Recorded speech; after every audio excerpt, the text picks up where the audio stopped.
I went to prison for attempted murder, looking at 60 to life, many acts of violence, many acts of crime. I've seen so much violence that has to transform your consciousness. I'm not gonna lie and say that I didn't like violence. I loved it. Then eventually I ended up in Donovan State Prison. Do you remember when you said, you know what, I actually don't want to be violent anymore? I was in a cesspool of violence, and I knew that if I was going to get out alive and actually become something, I needed to do it by myself because nobody was going to help me. I read a book on personal training, anatomy, physiology, biomechanics, the skeletal system up on a wall. I'd memorized all the bones, the muscle system. I'd memorized that. I mean, 12 years in prison is a long time. I did not spend all that time in prison to come out here and just get by. There's a lot of pain that I caused people, and I use training as a modality to help people. Don't focus on the numbers. Like, what are you doing as a human being? Who are you as a person? How much value are you bringing? I guarantee you, if you can impact a life with the knowledge that you have, that's when.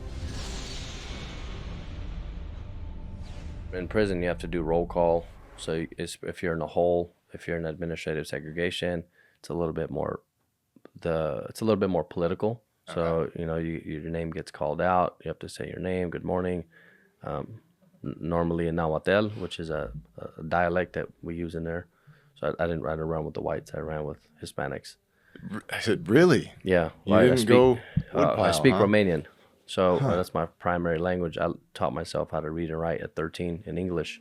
So I grew up in ESL classes. So I was like a light-skinned wetback because I didn't speak English. That's rough. Yeah, so I grew up in Oak Park. Those are the rowdy ones. Yeah. So it was a little different. But I didn't know, once again, if you don't know any better.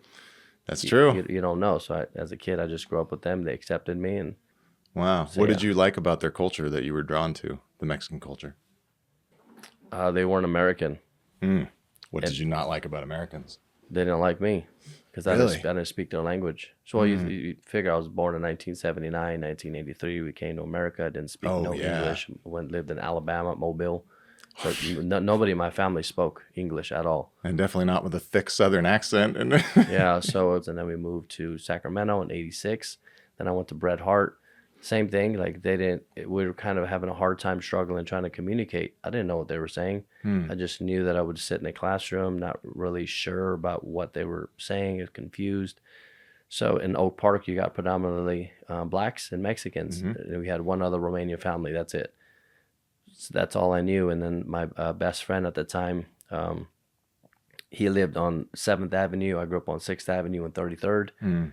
So me and him just really, really hit it off. And I went to his house. The cultures were a little similar. I knew that they spoke a different language. I was like, oh, I can actually understand this one a little bit better. A lot of similarities. They'd come over.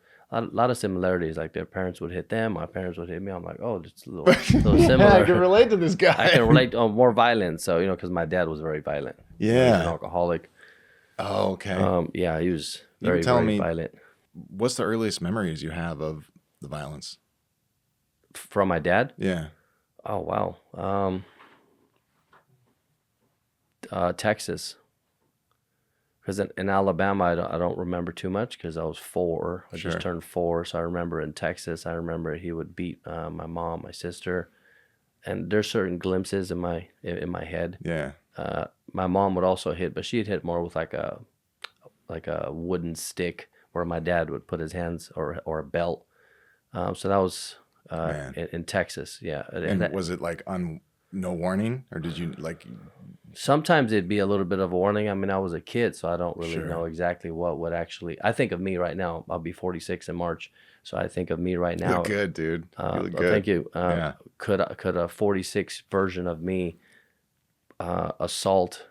We'll just say somebody my age. I couldn't picture myself doing it. Yeah. Like no amount of harm, even if they broke the car window or like something. I know. I just can't picture that. I also practice self-restraint very well now because they used to be very violent. So yeah, I just don't think he practiced self-restraint because where he came from. I don't want to justify it because he was in the military. That's how we got out of there. It was a communistic country. Nicolae Ceausescu was the dictator at the time. So you have to ask permission. You don't just get to leave. I mean, the curtain was still up with the USSR. Oh wow! So you got to go back in a different time. We don't really live in that time anymore. So violence is a must. Oh, absolutely. It's a must. And so is being comfortable with committing crime, right? I mean, Isn't that part of the culture of For surviving? for the most part, I would imagine, but they probably didn't look at it as crime over there in Romania. I know that my dad Ah, wasn't happy that I started to commit crime. I mean, I joined the gang at 10, yeah. but What was your life like at 10 to where a gang looked good? oh man, I would get beat often. I mean, I got beat to the point one time where I showed up with welts on my back and I couldn't actually sit back because it hurt. So the teacher, um, she tried to communicate with me to the best of her ability because I don't speak And you still English. didn't speak So English? Yeah. it was broken, and I do remember her like pushing me back in the chair, and I stood up, and then she pulled my shirt. I do remember that, and it was just like It was lashes. bad. It was bad. Like it was my dad just when he would beat me, he would beat me to the point where he was tired. You know what I mean? And with a belt, and then sometimes the belt wasn't always leather; it was like the metal part. So it happened, you know, quite often. So Yeah. I didn't really like being at home at all. Fair. So why would anybody want to be home? And then my mom wasn't really interfering. So So what did the gang offer you at 10? So you didn't want to be home, so they gave you like a place to be, right? But what well, else did they give you? A job, like activities, oh money? no, me and my friend Ted, we just really hit it off. We'd go to school together. We'd hang out together. I'd go to his house. And I didn't really know what a gang was. I just, you know, I mean, think about it, 10 years old. You leave a 10-year 10, old, dude. you know, 10-year old to his own vices. I'd walk to school, walk back. Also, too, remember, 10, so this is 1989. We're in 2025. You know, you think about kids walking to school now, that's like, are you kidding me? No, it's not going to happen. Right. I didn't have a cell phone. It was just different. So Yeah. 1989 in Oak Park was much different than 2025 in Oak Park now. So much different. So 6th Avenue, you walk down 33rd, you go down another block, you go over a bridge, there's a freeway, and then Bret Hart's right there. I wasn't really concerned. I got into many fights. I lost count of how many fights I got into, even defending my sister. Mm-hmm. So Did you what like to elicit the fights, or was it more of a self-defense thing? for my sister, it was that she'd get bullied. So Oh. she'd always get bullied, and then she'd come and get me, and then she'd get bullied, and she'd come and get me. And I remember one time I said, "You got to fight your own fight. I'm not doing it anymore." So I stopped doing it, and then she stopped antagonizing people. So I didn't realize that she was also antagonizing people. But it was Okay. my sister. I did the same thing. I protected her in Houston, Texas, as well. She'd always come get me. I was always, I need help. So protect her. So what did the gangs give me? Maybe family, safety. You know, I Loyalty. felt loyalty, safety. Also, too, it sounds crazy because you get initiated, so you Yeah. got to get beat up. Yeah. You got to get beat up to show that when you do get beat up, you can stand up and, you know, take a beating. So you get initiated. So I was like, oh, more violence. I was, okay, I guess this Okay, is what I we know gotta this. do. I can Yeah. handle this. It's, Yeah. you know, 3 kids is different compared to one grown man because I was small. So, but I enjoyed it. I can't say that I didn't because I did it. Yeah. So it gave me a sense of friendship. I loved hanging out with them. They never judged me. They accepted me as one of their own. And was violence part of the gang culture too? Like you're expected to participate in fights and rival? Oh, Yeah. yeah. So I got into many fights. Yeah. But in 10, 11, 12, the violence was mostly hand-to-hand combat, with the exception of, as I mentioned in the living room when I was 12, I didn't want to kill my dad at 12. Was this after a beating, I assume? No, I just got tired of I just got tired of getting assaulted. I mean, I was 12 years old, and I asked a friend if he had a gun, and he had a certain route, and I followed him on the route, and I pulled a gun out, and I couldn't actually pull the trigger. Dang. So that wasn't an impulsive thing. You were planning to actually take him out. Absolutely, yeah. But at the time when I was gonna do it, I thought about my mom. My mom died when I was in prison on the phone, so I thought about my mom, and I thought about how, like, who's gonna, even at that age, I was like, who's gonna take care of my That's- mom, because my that's mom didn't crazy. work. But I hated him, but I despised him. Like, he hit me, he hit my mom. Never really hit my sister that I remember. Oh, that's good. But between me and my mom, it was a lot of hitting, and I just, Is he still alive? no, he's dead. Yeah, both of my parents are dead. They're buried in Romania. I just did a bodybuilding show in Romania, and I visited my mom's gravesite, and I left my medal there. Yeah. Wow. So they're both dead. Rest in peace. Yeah. One of them, I don't really care about my dad. I mean, he's Still like, yeah. Okay. yeah, he's not. He just Did you wasn't. guys ever mend? Did you ever come back around and No, actually, when I got out of prison, I paroled with the family, the guardians that were raising my son at the time while I was in prison, Mm. and it didn't work out. And then we swapped because my dad was at my sister's house, and then one day I pull up and there's a huge commotion. My entire family's there, and my sister threw a cup and hit my dad in his forehead. I don't know if it was intentional or accidental. I'm not sure, but he just has a way with words, and he was just yelling at her. And I took him in the bathroom, tried to get him cleaned up, and then I took him outside, and he was just talking shit. He said, you're the one that killed your mother, and I mean, I was just he has a Damn. mouth on him. So I took no a water self-restraint? no, I took a water hose and I shoved it in his throat and I choked him, and I told him I wanted to kill him. I mean, it's just like fast forward to like this is the only person that can really, really get under my skin like this. And I remember shoving a water hose so far down where he was choking and the water was like coming out. Oh, it was on? I was on. Yeah, How yeah. old were you? I just got out of prison. Okay. Yeah, so I was very attached to all of the violence and Yeah. all of the murders and all of the things that I seen and participated in Yeah. prison. I was very attached to that, so I had no problem. I stopped and I just looked at him and I said, "Do you understand?" Yeah. That's And what'd he say? That's all I said. He didn't say anything. He was just like a lost little boy. He understood. Yeah, and I felt a sense of power finally, Hmm. because for many years I felt no sense of power when it came to that man. I mean, you think about it, 10 abuse, and then the last time he hit me, I was 13 because I was a little bit bigger than him, and I called him out and I said, "Don't ever touch me again." I mean, I just had enough, Yeah. From the I bet. time I was in.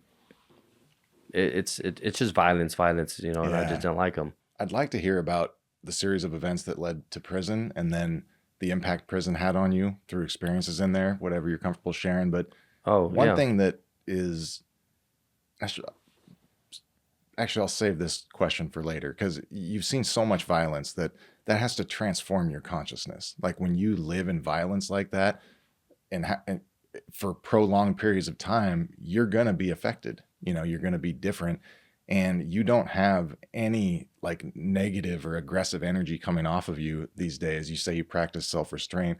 I'd love to hear maybe later in the conversation about how you transformed out of the violent mindset. I was learned. Mm. Yeah, it was very learned. I mean, when I was 12, as I mentioned, I didn't want to shoot my dad. I wanted to kill him. There's a difference. You shoot somebody. I mean, I've shot many guns. Mm-hmm. I've committed many acts of violence, many acts of crime. I mean, I went to prison for attempted murder.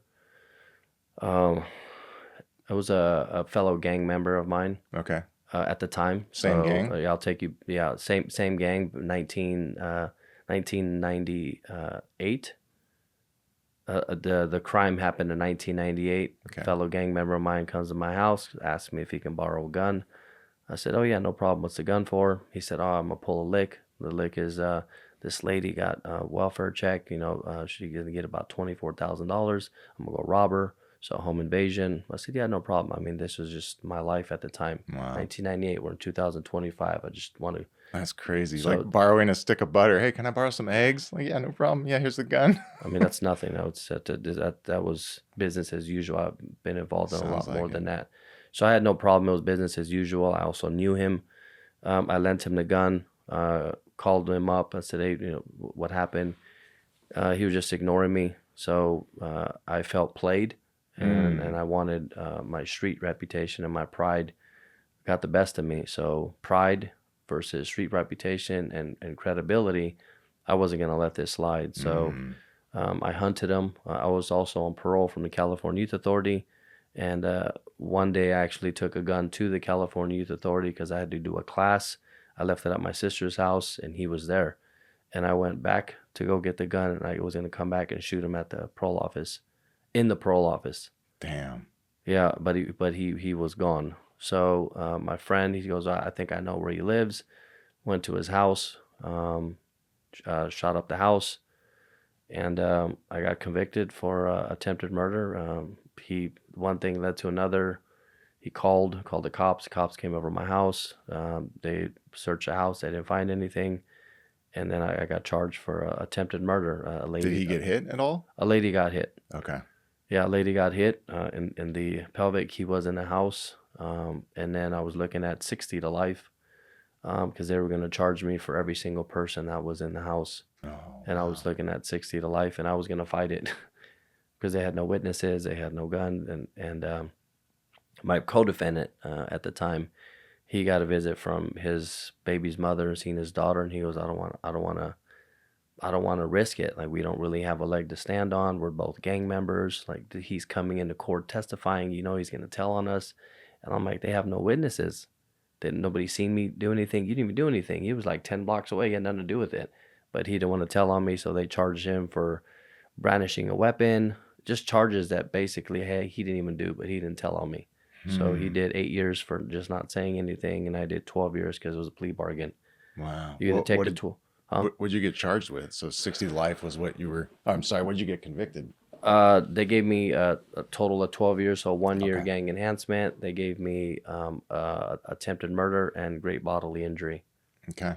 So it added up to 12 years with 85%, but I did everything. I did the whole entire 12. Really? Yeah. No good time.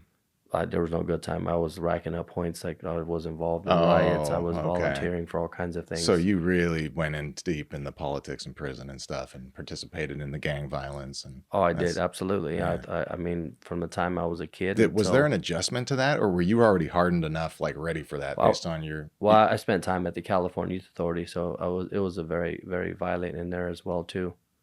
I mean, fighting and seeing violence was just a way of life from the time I lived in Oak Park. I mean, my whole family came out there and had to get into a street fight with, blacks. So I don't know if they were in gangs because of my sister again. My sister was literally getting into a fight from Bret Hart all the way down, and she was getting chased. And she came in and grabbed us, and my entire family and the other Romanian family came out. We got into a brawl. Wow. In the street in Oak Park. I mean, violence is just, it was second nature. So it wasn't like, oh my God, somebody got into a fight. Nobody's calling the cops. It's Oak Park. Also, too much different back then than it is now. It's still rough. Oak Park is the roughest area around here, and it was way worse back then. There's parts of Oak Park that police won't go. You can call them; they're just not coming. Yeah, I don't know because I don't keep track of like the violence in the gangs, but I know CV Circle's another part. Before Oak Park, Strawberry Manors was another part. Meadowview, there's sex, Del Paso Heights, but now they probably have a lot more. I don't keep track. I haven't kept track of the different levels of gangs since I've been in gangs. Yeah. So I don't participate anymore. Yeah, well, that's good. You're living a very different life. Yeah. At some point, something happened, and you started going a different way. Was it an event? Was it an awakening? Like, do you remember when you said, you know what, I actually don't want to be violent anymore? Was it in prison after? I was in prison. Yeah, it was in prison. There was an incident in prison where somebody's life was supposed to be taken. And they were going to walk into my cell, but the individual never came into my cell. And the rotunda was open. It was just me and the gunner, and there's nowhere to go. You have nobody out in the day room floor. You got the rotunda completely open. You have the gunner, and you have you in an open cell, and the door slammed shut, and I started crying. I started crying, and I realized this is my life. Like, how did I end up here? Like, what am I doing? Do I really, really not love myself?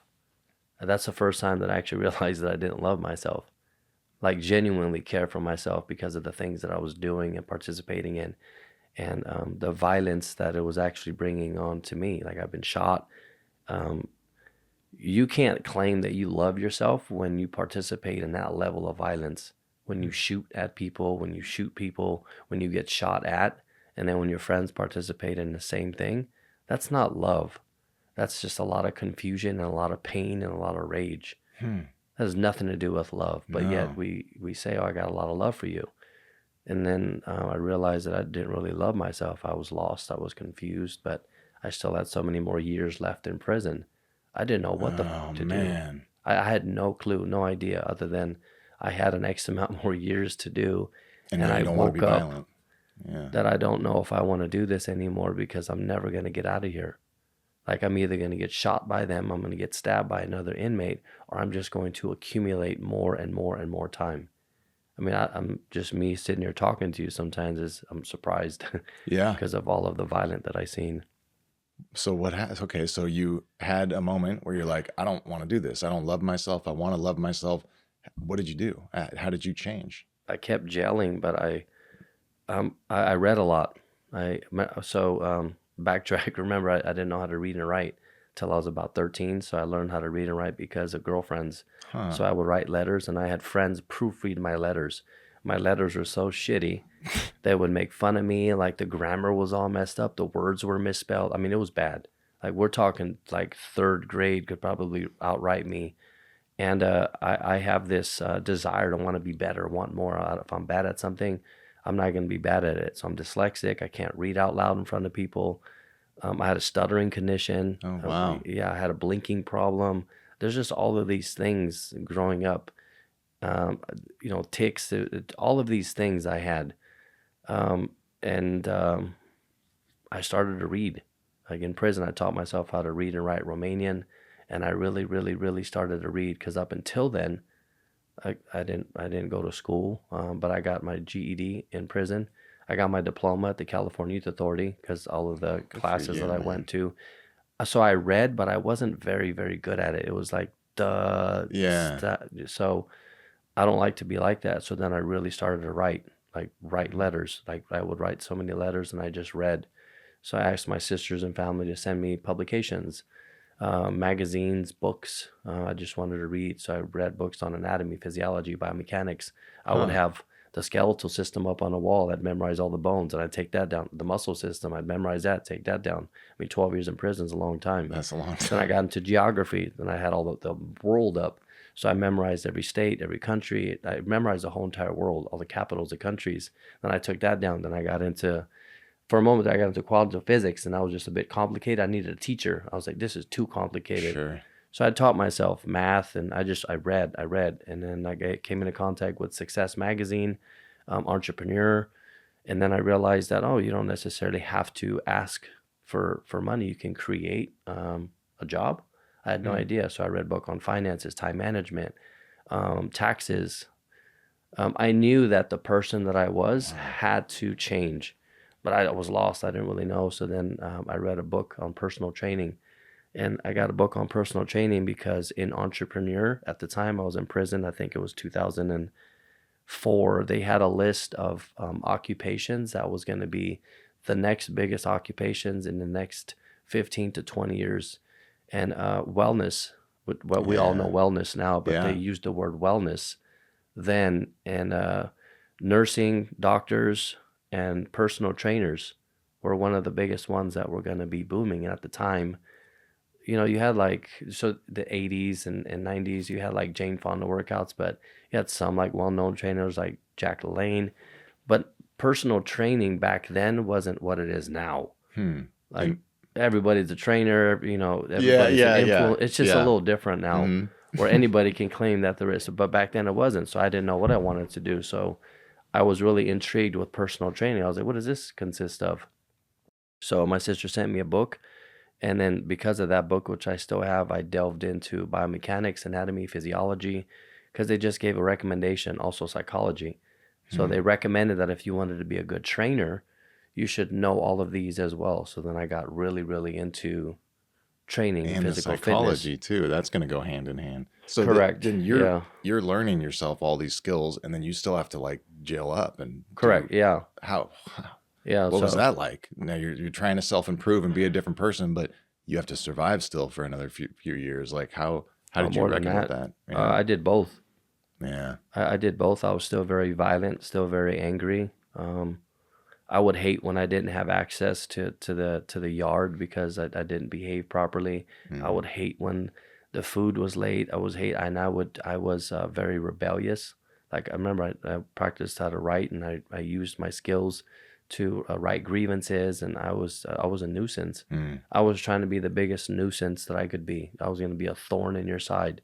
You will hear me roar, and Uh, I'm going to be so loud that I'm going to be a nuisance. And that's what I was.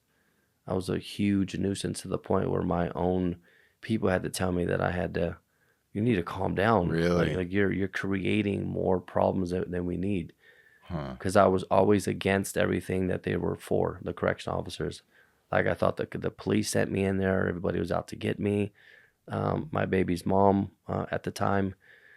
I had to find out through a telephone call that she was sleeping around with somebody else, and like, I was very, very, very, very angry. I was an angry individual, so much rage, and I was just looking for a problem. I was just looking for a fight, and I was in the perfect place. I was in the Yeah. perfect storm. Wow. So I remember walking around just like being triggered by anything. You look at me the wrong way, you rub me the wrong way. Yeah. I was just constantly triggered all the time, and then at some point, things have to change. Yeah. Like I couldn't take that same person and that same anger and those same issues and think that I was going to be a productive member of society. There's no way. Is that where? I realized that in there. Yeah. So, but I was still confused and lost, and I really didn't know. I Mm. mean, 12 years is a long time, a lot of transitions. Hmm. I had to make money because my parents didn't have a whole lot of money, so I had to sell drugs in there.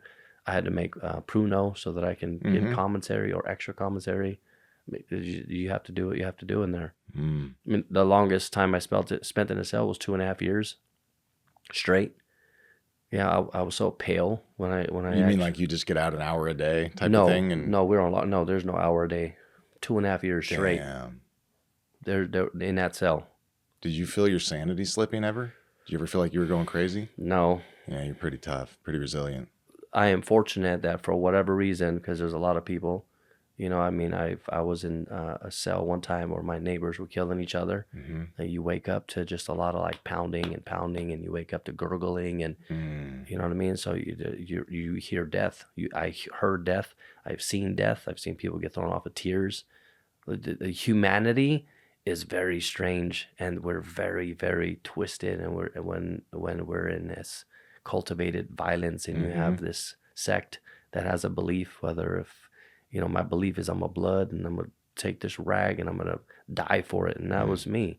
Like I was willing to die ultimately for something that now I just don't really have a whole lot of attachment to anymore. And it's fascinating that at one point that was me compared to like all of the people that I've helped since being out. So sometimes Wow. it's interesting for me to even attach myself to that or to go back in that time, because I couldn't see myself doing that now. But at one point, from the time I was 10 until I got out of prison at 32, that was my life. At some point, you became who you are now, and you practice self-restraint, and you've I read got a very a lot of books. Okay, so how long after you were out did you come across a book that first changed your life? Or what was, let me think about how to ask this. How did the path start of self-improvement to get to where you are now? Somebody who's calm and able to The biggest control. one, Mhm. I think the first pivotal point was the one that I talked about with the individual and me having my mental breakdown. But I was still wanting to learn because I still had many years. Because that happened, I want to say, I got to High Desert in 2000, and I was there from 2000 to 2005. Then I came a little closer. Then eventually I ended up in Donovan State Prison, which is in San Diego, for 3.5 years. I would say my biggest growth and my biggest, also that's when my mom died. I would say it was in Donovan State Prison for the last 3.5 years of my prison stay. I would say up until then, it was just a lot of violence and a lot of anger still, but still wanting to learn a little bit, and I would still learn.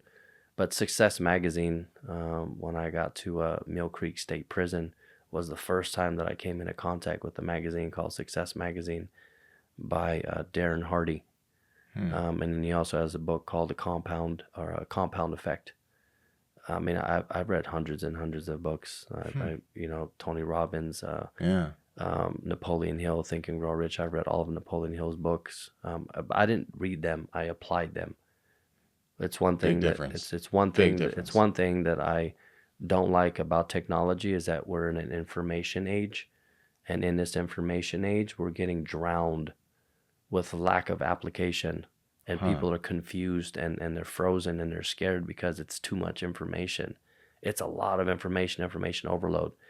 Whereas I realized that in prison and even out here still, like, you need more application, not more information. If you can have one book or one vision and you honor that vision, you will be very, very successful in your own right, whatever you deem as success. So because of these publications like Entrepreneur Success, it led me to different books. And in one magazine, they had a list of 25 books that we believe somebody should read in their lifetime. And I read all You 25 read all of them. And then that book Hell led to yeah. another one. That book led to another one. And every month they'd have CDs, and it'd have different people, interviews with different people talking. And I would wake up every morning and I'd listen to these CDs, and I'd have monthly subscriptions. So and that was going on from 2006. I say 2006 because I left High Desert 2005, and it wasn't immediately after, but I'd say 2006. So from 2006 until 2011, I got Success Publications. So that's 6, 7, 8, 9, 10, 11. That's 5 years. So that's 5 years where I realized that I had to recreate myself. I had to recreate my speak. I had to recreate the way that I viewed society, how I viewed myself, how I viewed the world. The world wasn't out to get me. I had no control over my control of how I responded to things. So I learned all of that in there, because prior to that, I hated you. I wanted to stab you. Or I had a friend and I said, the only thing I wanted to do was listen to Eminem and stab people. Dude, that's... Yeah, I mean, I was just very, very, very angry. Also, too, I was in my 20s. Yeah. I mean, I don't know.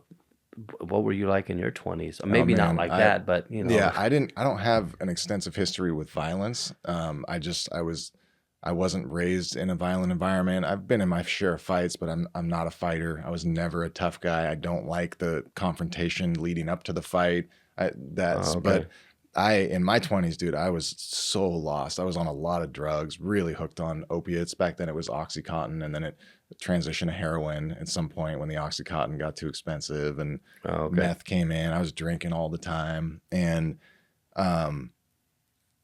tormented, just like not a nice person. You know, everyone I came in contact with, I'm bringing down, not bringing up, you know? Yeah. And just extremely like, just hormones too, you know, being young, like full of testosterone like that. Like, I mean, I definitely had a lot of altercations, nothing like what you've been through, but yeah, I was so immature mentally. Just like, I was like, when I got cleaned up, I was 26 and I thought like a 12-year-old or a 13-year-old or something. After you were clean. Mm-hmm. Yeah. I think I'm like maybe mid 30s now. I'd like to think just mentally, you know? But yeah, so I didn't really get my act together till much later. Are you allowed to talk about mushrooms, or is that something? Oh no, I'm pretty open about the drug use that I currently I saw it on do. your channel. On my channel, yeah. When did that help remove the violence from your consciousness? The first time that I took mushrooms, I had a gym, Iron Flex Fitness. 2020, which is where the name came from. During the pandemic, I decided to open up a gym during the pandemic, and That's funny. I was in a state where I was always there, and sometimes it was very, very empty, and I had a lot of memories of prison. Like a lot of memories kept coming back of prison. A lot of memories kept coming back of prison, and I did my second speaking with Sierra College. I also speak at Sierra College in a criminal justice class. We had a Zoom call, and it was like a Q&A about prison and my experiences in prison. And every time that I do a speaking, I can't help but also recall some of those moments and memories, and it lingers a little bit more. So I was in a new gym, like a warehouse type facility, and prison is nothing more than steel, concrete, metal. So there's a resemblance to it. And I kept having fears, and I had nightmares, and I was like, let me just do some shrooms. I hear good things about psilocybin, and it was guided by a lady with named the mask, Gabby. eyes closed and stuff. No. It was guided, meaning like she was just there to make sure that I was safe and I got everything that I wanted. I didn't really know what to expect, honestly. Went to her house. There was a protocol I had to follow for an entire week. and I was afraid. I was afraid of hurting her. I was afraid of like committing violent, because some of the stories that I've heard is you're very free. Also, a lot of trauma comes back from your past, Mm. and I have a lot of trauma and I have a lot of violence in my past, and I try to keep that as far away as possible. And I was afraid that I was going to kill her. Mm. So I asked if I can actually have one of my friends sit in on the ceremony, and she says absolutely not. That's going to take away from the Wow. ceremony. And I trust and I believe in this medicine that it will help you, and I cannot have him there. So I said, okay, so Shit. so if I kill you, I'm going back to prison, but I'm already feeling like I live in prison. So it was Mm. a decision. And I was like, okay, I'll do it. So I let some people know that I'm going, drove to her house. I can't recall the amount of grams she gave me. I don't know if it was maybe six, Oh, okay. So it was a six, big 7, dose. 8. Oh, it was a hero dose. Okay. This wasn't like Okay. messing around. And you had no idea what you were I had no idea what to walking in. expect. You know, it was full send. Man, it was. Did you leave your body ever? Did you have like a I disconnection? ended up talking to my mom. I mean, Yeah. I legitimately ended up, because she was a little lady. And we talked, we cried, we laughed, and um, I told her things that I have never told anybody, and she took it all. I mean, I told her things that I'm not gonna tell you, but it was very, very emotional, and she doesn't speak to me anymore. Hmm. This person, she will not. She will Really? not ever do another ceremony with me. Wow. Yeah. I mean, mushrooms really gets you to open. Yeah. So how did it help you? Because Did you feel different after? I felt much lighter, and I looked at the world much differently. It's kind of hard to explain. I felt like it opened up doors that I had closed for so many years, Mm. and so much pain, and I wasn't as confused, and I just needed to let things be.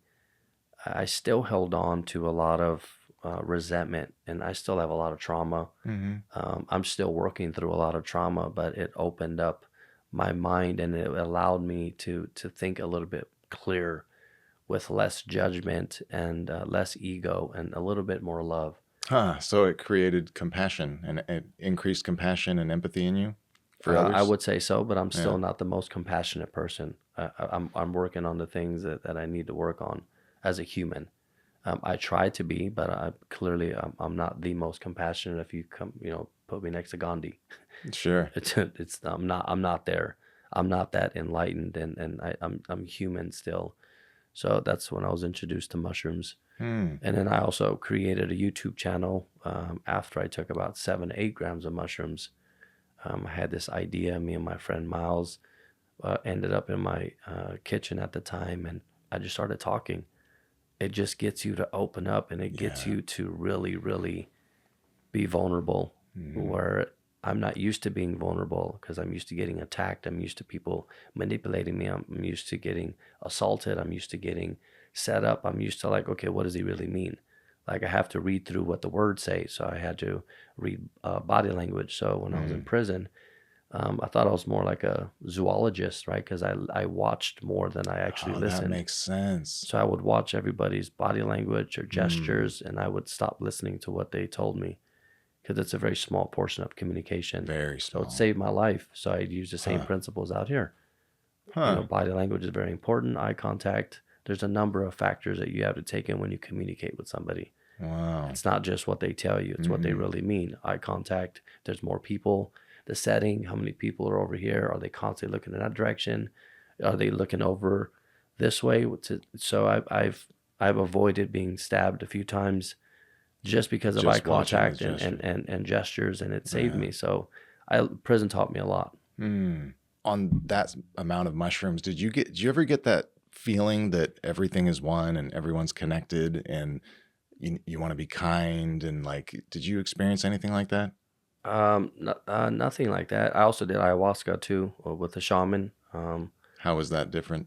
Oh man, that's that's Whole different another thing. layer. Yeah, Mm. that's even more powerful. That's a lot of purging. Like Mm. it's a lot of vomiting, but the vomit isn't kind of hard to explain anything. I'm crazy, but the vomit isn't actually vomit. It literally looks like you're vomiting something out of you. And at Like an ectoplasm or and something. at one point, I was actually pulling. I know it's gonna sound No, crazy, dude, but I've on done a lot of mushrooms too. I get it. on ayahuasca, it's much different. And that I was actually intrigued on how to prepare myself for that. But sure enough, everybody expressed this like purging, and I was like, it's just vomit. What are you guys talking about? But it's not. Ayahuasca actually goes through your body and purges everything that's not supposed to be in there and pure. Huh. So it's much different. Mushrooms is a lot different than ayahuasca.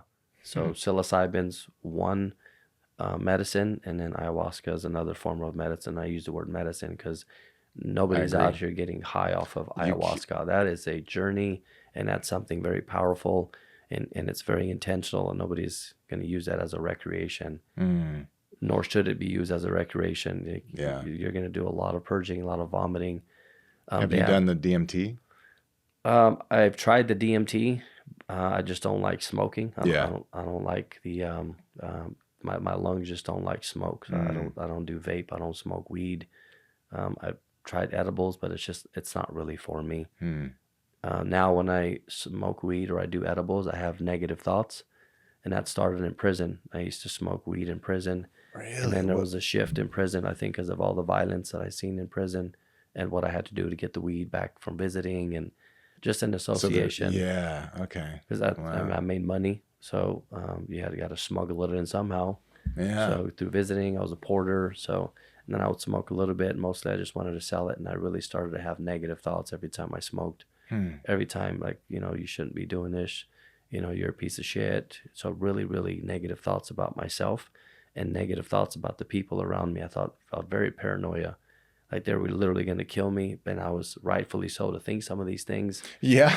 So unfortunately, so I thought maybe it's just because I stopped smoking in prison. I didn't drink in prison. I drank every now and then. So drugs and alcohol in prison and me I didn't have to worry about that. But then sometimes out here I'll smoke every now and then, and same thing. Even with edibles, it's just severe paranoia. Yeah. That doesn't sound. So I don't. So me and that doesn't really get along. I think psilocybin is fantastic, and Fantastic. I think they should put it in the water.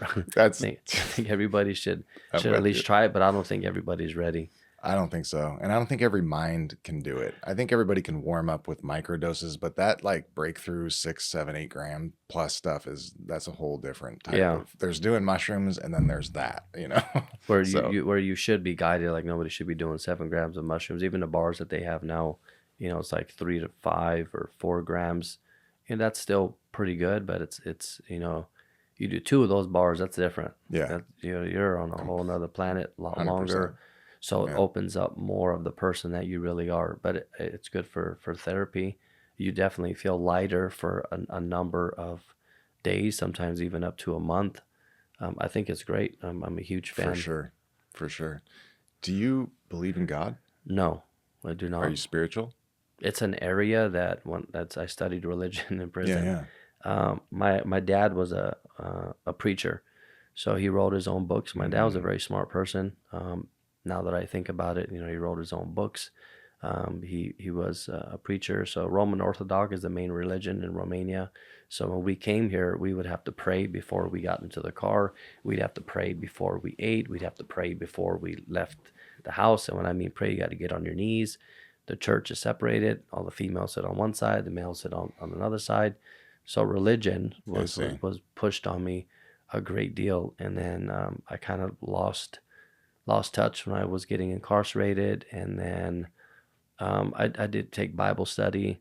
I questioned a lot of the words, because there are words in the Bible, and then when I went to prison, I was curious. I wanted to really, really know about religion, so I traced its roots. Monotheism, 3 biggest religions is going to be Judaism, monotheism, not poly. So monotheism, Judaism. Then you have Catholicism. Then you have Islam. You have 3 main religions that have seen so much violence over the years, and I was just a bit confused. Yeah. Like what's going? Like what is the differences, and why do they constantly kill each other? Yeah.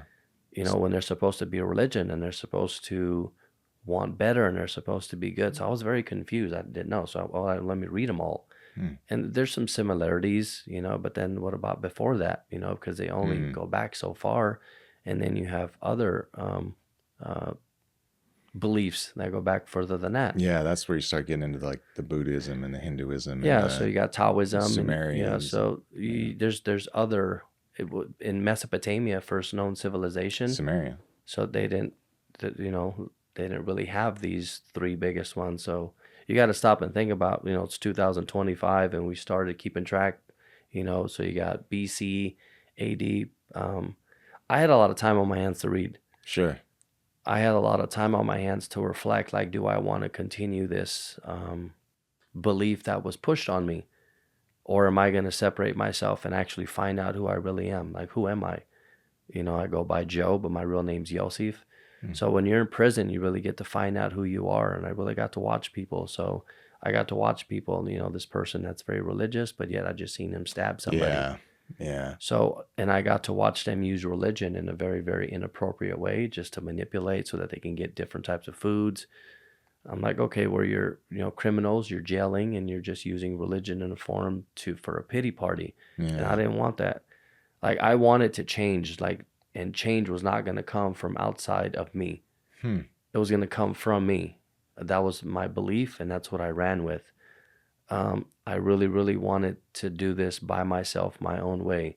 And I didn't have any guidance in there. I wasn't praying to anybody. Nobody was rescuing me. Nobody was helping me. All of the people around me were doing drugs. They were stabbing each other, fighting. I was in a cesspool of violence, and I didn't want to do it anymore. And I knew that if I was going to get out alive and actually become something, I needed to do it by myself because nobody was going to help me. Nobody was coming to rescue me. So you never prayed or anything like that? Not in prison. Do you pray now? No, I do not. Do you think there's an afterlife? I don't even think about it. Yeah. I think about right now, and I think about all the people and all the lives that I want to impact, including myself now. Dude, That's what I think about. I really want to hear what you're doing in that front to impact lives. But first, how do you practice self-restraint? Awareness. So I'm not going to lie and say that I didn't like violence, because I did. That's okay. I loved it. Sometimes I miss it. It's interesting to take a life. Women give lives through birth. Not a lot of people take lives. No. It's an interesting perspective, and it's an interesting thing to see, like not in a movie, but like in front of you. Yeah. It's interesting to hear another human gargling his own blood. And it's interesting to see the human body and what they can do when you see somebody get stabbed over 50 times and still live. That's crazy. I had a roommate. I lived in a halfway house homeless shelter, and this guy was 50. He'd spent over half his life in prison, and he'd also taken lives. There's a look in someone's eyes when they have, and he had it, you have it, and yeah, he was saying that, like, dude, that stuff, it's not like the movies. I mean, a couple pokes and like there's blood everywhere. They don't die easily. People keep fighting, and a lot of the same stuff that you're talking about. And I think that's just a mindset that had to be adopted to get through some of the stuff you've been through.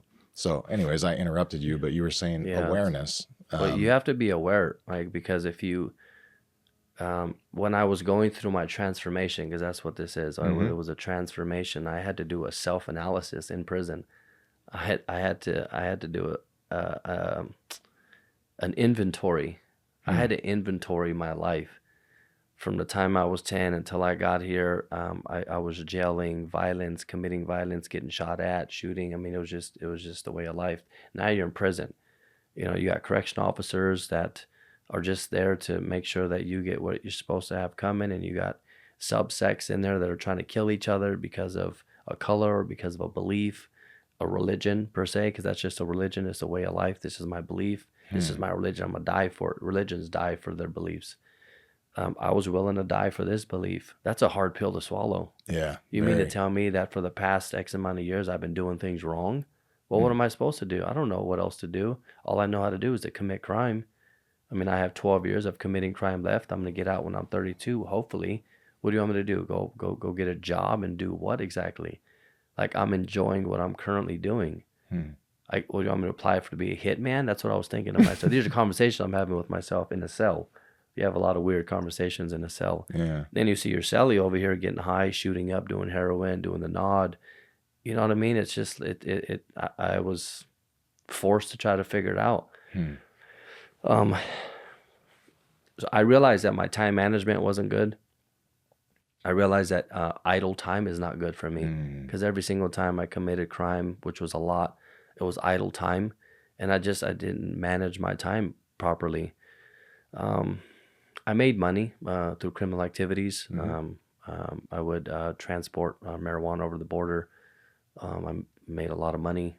There's many different ways to make money as a criminal, and it was fast and fun. I mean, you really have to stop and think about. I say that because I'm trying to go back to when I wouldn't have done all these things if it wasn't fun. My dad was very abusive. Why would I go from something that I didn't like, which was abuse from my dad, jump in car No with kidding. somebody else To and go it not continue be the fun and violence. continue not to be happy? I was happy in a very twisted way. I was happy. It was much better than being at home. This was better than being at home. So That you says a knew lot. that because this was so much better, how bad Yeah. I didn't want to be at home.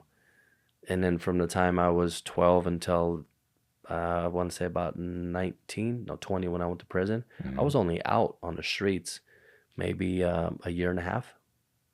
So it wasn't I mean, I grew up in juvenile hall, California Authority, Boys Ranch, rites of passage. They don't have that anymore because it was too violent.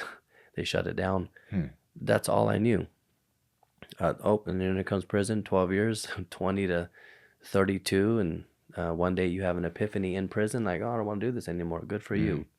Wait your turn, you'll get out, your year's coming. But in the meantime, you're affiliated with a gang and you gotta still put have to some work in. participate. You still got to put work in.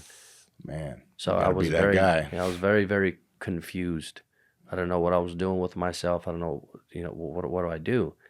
It's not like you can't stop jailing. You got to keep jailing. So I was playing both sides. Wow. So now, like, you're on a mission to help teens become not violent. Can you talk about what you're doing now with these experiences? Because you found a way to bring good from this.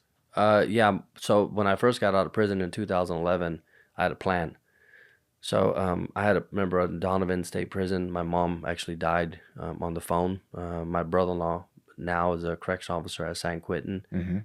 He actually called Donovan State Prison as like correctional officer to correctional officer or peace officer to peace officer. Can you do me a favor and let this inmate out when I wasn't supposed to be out? It was count time. I walked through the rotunda. I'm supposed to head up. I got to go to count. And I said, like, I need to go count. I don't need these inmates thinking that I'm out here, doing you a favor or something. I don't want. And they said, no, you need to jump on the phone. I said, it's count time. I was very adamant. He goes, you don't understand. You need to call home now. I knew that my mom had cancer, and I got on the phone, and my sister answered the phone, and she goes, yo quieres que mama muere? That just means I think my mom's dying. And my mom jumped on the phone, and she was breathing very heavily, and she didn't say that she loved me. She didn't say that she missed me. She just said, I really hope that you change your life. And that's all I remember. And she died. And then I heard everybody in the background crying, and it was a very sad cry, though. Yeah. It was very sad. So my grieving process was walking up the stairs and getting into the cell. And it was count time. Do you ever cry now? Oh, yeah. If I have to cry, crying is very healthy. I have no problem crying. I got a little emotional on the podcast I did a couple of days ago with ISSA, because he asked me what separates me from all the other trainers out here. And what do you think it is? I care. I have friends in prison that are never going to get out. And I don't take my life for granted, and I don't take any day for granted. I'm not lazy. I know how bad things can be, and I know where I came from, and I always remember. I care. Like, I genuinely want to help. The same level of hatred that I had is the same level of care that I now have, because I took that same energy, and I knew that if I could be this negative in this light, I can probably do something good with it. In this light, I have no excuses. Um, I'm a little aggressive in terms of like, you will accomplish what you say you will. Hmm. Honor your word. If you say you're going to do something, you have to do it. I am very, very committed and disciplined, and I feel a lot of people aren't that passionate. I'm very passionate about what I do. I knew that I was passionate about my crime and gangs, and I took that same level of passion and loyalty and I put it towards training. And I used training as a modality to help people, not to recreate their physical appearance, but to recreate their mind, because I know what it did Hmm. for me. So in prison, I got really, really involved in physical training after my mom died. I used physical training in all of the books that I read, and I applied them. I just didn't read them anymore. I applied them. That Hmm. was my second biggest change in prison, was my mom dying on the phone, because I was already starting to change, but not really, not like that. So was it her telling you she wanted you to change that gave you motivation, or the act of her dying, or Both, both? Yeah. both, because I love my mom, but I didn't truly love my mom the way that a son should love their mom, or else I wouldn't have put her through all that. But I didn't know any better. Hmm. I did what I could with the circumstances that were in front of me, and with That's the right. mind that I had, That's and the right. education that I had. That's all I did. That's So that's a profound. I decided not to be stupid anymore.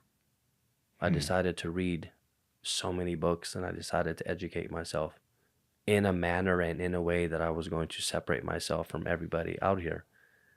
And I knew that I had to, because I was a convicted felon for attempted murder. I knew that I wasn't going to go out here and ask for a job. Hmm. So I knew that. And one of my first jobs that I created was called Bad Boy Cleaning, and it was a cleaning service business. It was male entertainment, and I was on parole on an ankle monitor. And my parole officer at the time thought I was crazy. He said, I've never had somebody come out here, and I don't even think this is legal. And I said, sure it is. I have a special business license, and a special business license allows me the opportunity to do this. You told me to acquire money, and it's not illegal to be an entrepreneur as a convicted felon. Hmm. So he had to call in his supervisor to ask, and the supervisor says, I mean, he's not wrong. It's just we don't. Okay, so I did it. So I went around clean houses. Clothes were optional, and I made money doing it because I had to get work. I remember I'm fresh out. That's a good one, right?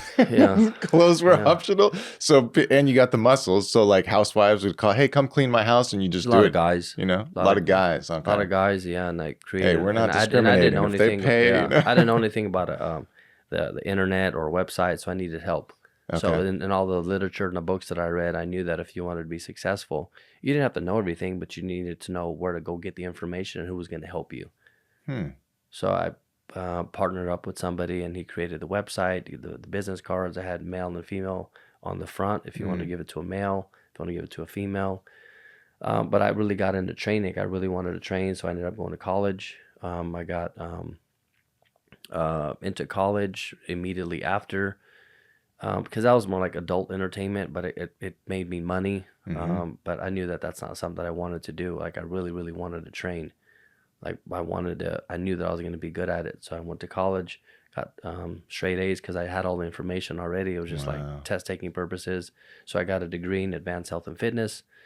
And then I acquired a job at 24 Hour Fitness on Micron, with no certification. I didn't really know about certifications. So he said, you needed a cert. I want to hire you. You're very genuine. You're very knowledgeable. So I went home and looked up a cert for free because I didn't want to pay for one. So I looked it up and I took it online. And I passed it that night. And I went in there the next day, and it's ACT. He goes, what's this? It's a cert. It says my name. I'm certified. We're good to go. He said, no, it has to be nationally recognized. I said, well, I recognize it. Hmm. I answered all the questions. Hmm. I passed. And he goes, man, I really like you. Yeah. Yeah. So I had to train a district manager at the time, and district manager loved me, and the rest was history. So I started at 24 on Micron, and I was promoted to assistant fitness manager at Fulton and Hurley. Then I was promoted to fitness manager at Sunrise, and I never missed goal. Then I was re-promoted to the 24 Hour Fitness in Roseville. It was a failing club. I brought it back up to Hmm. hitting goal in 4 months. Then I just went back to being a trainer. Then I was recruited by Lifetime in Folsom.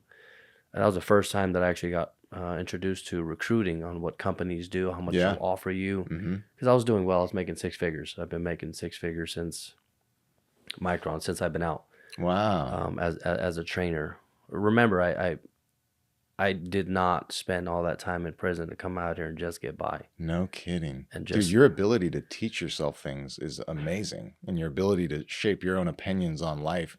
And I think you touched on like people taking in too much information. I got trapped in that for years where you're constantly learning new things, you never implement it. And so you just get end up with, paralyzed. you're paralyzed and you're confused and you feel lost and Yeah. nothing's really going the right way. When you cut all that out and just sit with yourself and start looking around, like that's when you really start developing opinions and, you know, Awareness. skills. Prison taught me Mhm. that. Prison Awareness. prison taught me a lot of awareness and a lot about human behavior, and I'm we're sure. all just trying to get by. So I got recruited to a Lifetime. I was the highest paid employee there, made more than the club manager, and then a pandemic happened, and then me and my then client at the time, we became business partners, and I created a gym called Iron Flex Fitness 2020. We had a falling out, hence the mushrooms, and just wasn't a good fit. Mhm. Also, just as a partnership, wasn't a good fit. And I went to another facility called Urban Sprawl in El Dorado Hills, and now I'm the head trainer at Self-Made in Folsom, and I've been there since it opened. And since then, I've been doing a lot more speakings, and I've been trying to assist and help however I can, whether it be with law enforcement, juveniles, diversion programs, Sierra College at the criminal justice class, which I have another speaking in April, and I have another speaking at the diversion program in February, and I just had one with ISSA. So my story, the pain that I went through, I feel like now I am speaking from a place of non-shame, because for many years I was very shameful. There's a lot of pain that I caused people, and sometimes people only see this. They see the success. Everybody is ready to come to your celebration, but nobody was there when I was really, really in the trenches of doing the work while I was in prison. The books that I was reading that nobody believed in me at the time, the correction officers, the inmates, they thought I was crazy, and I was okay with that. Like, everybody in there was jailing except me. That's so crazy. And I knew that I was on the right path. I knew How it. did you know? You felt it, or like were you seeing? Because I wasn't doing anything they were doing. Oh, wow. So your behavior was changing. Yeah, I didn't fit in anymore. Wow. Why would I want to fit in prison? You gotta stop. Wow, you gotta dude. stop and think about that. Like, you want to be a productive member of society, so why do you want to fit into prison? And I interviewed people. I would interview people that got out of prison and came back, Oh, and really? I realized that there was some key points. What were the commonalities that people were coming back on? No money, no skill set. Okay. They didn't have a support system, drugs, distractions, and I stopped doing all of those things. Dang. I got a skill set, personal training. I devoured personal training. I got out here and would pass up. I have literally climbed to the top of every single. I've been at 10 facilities, and I went from entry level within months, not years, within months of servicing. As I mentioned, I got about 33,000 to 35,000 hours of one-on-one sessions, and I've been out. This is my 14th year that I've been out, and I have worked. Some people may say too much, 50, 60-hour weeks, 70. I 12-hour days. It's not a problem for me, and I still have a social life, and I still continue to learn. I still continue to give. I do a lot of giving. Do you feel happy? I'm very happy. Yeah. I'm fulfilled. Oh. I'm fulfilled. I knew that I needed a career that was going to give me fulfillment. A job gives you money. So there's no spiritual side of No. what you do at all? Okay. Have you ever like asked God, like, hey, show me your real or whatever? Have you ever tried it? Just no interest. Yeah. In prison, I visualized. Huh. I mean, I read Wayne Dyer. I would listen to Wayne Dyer, and if it doesn't resonate with me, I'm not going to. I'm not going to You're keep done. it. Yeah, makes sense. John Maxwell is one of the biggest influential movers on leadership, and I read a lot of his books. He's a Christian. Jim Rohn, Tony Robbins' mentor. Just because somebody has a belief doesn't mean that I have to discard everything that they preach. That's amazing. So I can separate the two because these are really, really good people. And it's another reason why I can relate to so many people. It's because your belief is your belief, and I don't sit there and have to hound you on your belief or poke holes in it. If you're a good person, I don't really care what your belief is.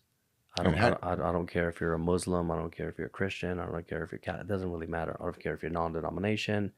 If you're genuinely a good person, it doesn't really matter what your belief is. How do you think that's measured, good person? How you treat other people? I think first how you treat yourself. The level that you treat yourself is the level that you'll allow other people to treat you, and it's the level that you're going to treat other people. Remember, I was in prison for a very long time, and I said I loved myself. But look at the things I was doing. Look at the things that I was volunteering to do in prison, but yet I loved myself. That makes no sense. No, it doesn't. And even out here, my partner doesn't love me. My friends don't love me. My sister doesn't love me. But I'm going to take it a step further. How do you love you? Look at how your life is right now. How your life is right now is a story of how you allow other people to love you, because that's how you love yourself. So maybe it's not other people that aren't loving you, or it's not other people that aren't giving you these things. What about you? Like, how much do you really love yourself? How knowledgeable are you? For many, many years, I didn't love myself. Why should I? My dad beat me. Gangs beat me. I beat me. I was not on Team Joe. How can I say that I loved me when I didn't even believe in myself? So how somebody can show that they're a good person? How about you start with you? And then other people will actually gravitate towards you, but not at the level that you're not at.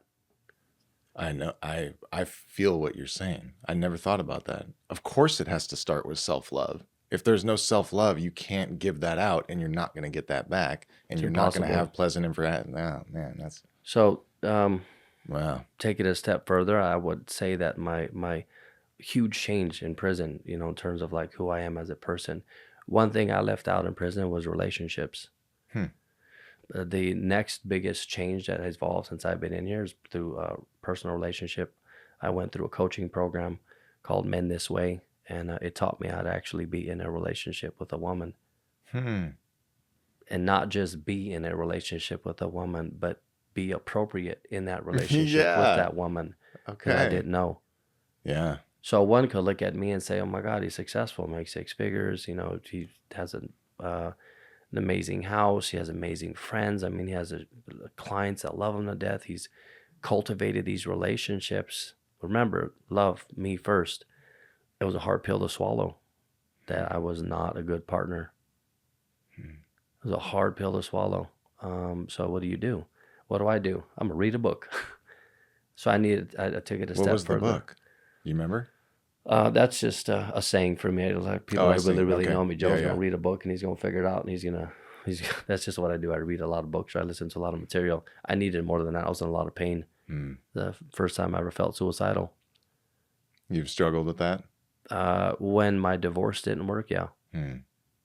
My marriage, when it didn't work and it failed, yeah, I was very suicidal. Yeah.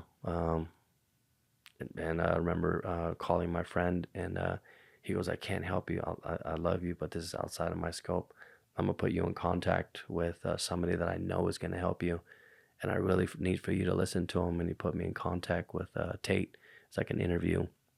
They were creating this program about relationships, and I gravitated towards it, paid the money that it cost, and I devoured it. It was a 6-month program, and I completed it 3 times in 6 months, every single module, and I applied. I want to give the audience a little taste of what we're talking about with this guy. So I got your information last night. I text you this morning, And you're in my podcast studio 3 hours later, and you live like 30 minutes away, and you work today. So this whole like discipline. Work. Yeah, you're not messing around. This is clients. you. Yeah, Monday I usually have 12 clients a day, and but also too, me and Angela, we have conversations, and she's opened up to me. I've opened up to her. She always says, "Man, you're gonna do great things." I just know, like the universe is just. I feel it too. And lately, I've just been doing a lot of speaking, a lot of it with my story. And every time I talk about my story, the people across from me, I get the same sense, like, huh? I sometimes I get, how are you not jaded? Like, you've been through so much violence. I don't have any attachment to that anymore. My attachment, I've detached myself from that, and I've just attached myself to wanting to help. So you get to be the person you are today, and not what you've been through. What are you most excited about going forward? My story isn't done. My story isn't done, and I'm not done writing it. I'm human. I've made mistakes, but I want to be better, and that better is hard. It's hard to be better, right? Because then you have to realize, like, man, I'm not good at something. Okay, well then change it. I know, but change is hard. How do you? It's also intentional. Change in a place where a lot of people don't change because they're distracted through drugs and television. If I can change in there, and if I can recreate the person that I am today in there, there's nothing out here that I can't change about myself. No kidding. And I don't require other people's approval, or, well, I've seen this before, and people can't change quite that fast. They can if they want to, and if it's important enough to them. They can. They're just excuses. I agree. So you know, you don't want to do something, you'll find an excuse. You really, really want to do it, you're probably going to have to stop being distracted, because we're distracted as people. And you're talking about phones and social media and just intaking information. It could be anything. Some people are distracted with drugs. Some people are distracted with television. Some people are distracted with too much information. Some people are distracted with their partner that isn't really serving them, and they're not serving one another. Children could be a distraction. They use that as a distraction, but it shouldn't. Oh no, I have to really, really be there for my child. My child really, really needs me. Well, they don't really need you. They're still humans. They can fend for themselves now. You can still read a book. You can still be better for yourself first, so that you can teach them what it's like to be better. Everything starts and ends with you. If you really, really want to be better, it has to start, and you have to do it for you first. You can't do it for the person in front of you.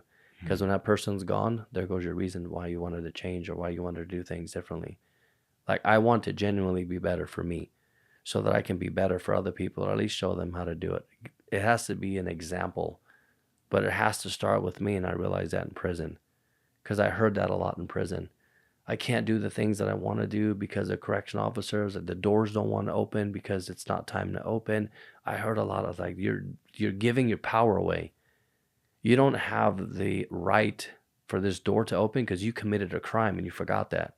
And you get too engulfed in all of your alleged rights and all of the things that you feel you deserve. But the fact of the matter is, I committed a crime and I belong in here. Wow. And the moment that I actually realized that that's what was going on, and I needed to just sit with that. Dang. And now everything else that happened to me, I could react differently to it. It's yard time. I know that I'm supposed to get yard, but allegedly I can't go out there because there was a murder or there was an assault somewhere else. And I know that it's shitty and it's up, but guess what? So it's a crime that I committed to this person. And I was sentenced to sit here for a reason, so why not make the best of it? Wow. Dude. So why not learn? And it's the same thing with people. I got into a car accident again. Like, life is just really hard. Life is just happening to me. And I'm like, that's just a vicious cycle you're in your head. Life is not happening to you. You're going to attract it if you keep thinking that. Yeah, you have the opportunity to reform and recreate who you are as a human. All you have to do is just have some awareness and the desire to really, really want it for you, not for anybody else. That's amazing, bro. I didn't really understand it for a long time. I didn't understand it because I took, and I kept taking. And to give, with the level of taking that I did, now I just want to give. Wow. And I want to give first, because even when new trainers ask, I had a seminar at my house for 4 weeks on how to make six figures, and I want to help trainers, and everybody looks at this number as like, oh my God, it's a huge thing. Well, it's just numbers. Don't focus on the numbers. Like, what are you doing as a human being? Ah, Who are you as a person? How much value are you bringing? So how can you impact a life? Start with one life. How can you impact that one life? I guarantee you, if you can impact a life with the knowledge that you have, or some of the skill sets that maybe you recognize you don't have, but you can learn them, that's when really things happen. And that's when you can actually start to ask for a little bit more. mm, And I just want to impact as many lives as I can, which is why I'm able to train so much and be there for so dude, long, and still have energy. that's And incredible, not man. feel drained, like, oh my God, I got to train this person again. People are difficult, I understand, but it teaches me a lot, teaches So me you're constantly appreciation. thinking of others first in everything you do. Yeah, Wow. Did you have to train that in? I did. Yeah. Okay. Yeah, that's something that took a long time to learn, because hate, Hmm. pain. I mean, look where I was at.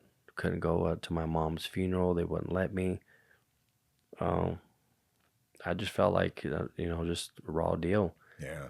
So I was like, man, I guess I can use this as an opportunity and use prisoners as guinea pigs while training Shit. them, reading all these books and training. And I'm like, well, I can't wait till I get out there. I might as well start training people in here. So I'd come up with programs and try to help people. Had a friend, I helped him get off of heroin, and, care. Hmm. Like, I had to show that I cared. Nobody really cares about how much, unless they know you care about them. You can be the most intelligent person. You've come across like an asshole. This guy doesn't care about me. He's just smart. He's in it for himself. Hmm. Like, I have to care first, which requires being vulnerable, and which requires understanding that I am a powerful force because I care. And it's not a weak thing because I care. Where in prison, if you care, you're weak. Oh, wow. Yeah. That must have been really difficult to reprogram. I mean, I could talk about all kinds of Oh, I different things in know. humanity and Yeah. how I view the world now I compared might to. have to have you back on, man, as you progress, like that. I think there's something coming for you, man. And I think you've been getting groomed for it. I think this is why you've gone through everything, and you're a light, dude. It's just I'm really glad I met you, man. Oh yeah, my pleasure. Thank you so much for everything you've been through. And thank you for transforming to where you can tell these stories without shame and with full candor, and other people can learn from it. I'm just kind of blown away. I don't even know what to say, man. Thank you for joining. Oh yeah, my pleasure. Thank you for having me. Dude, this was awesome, man.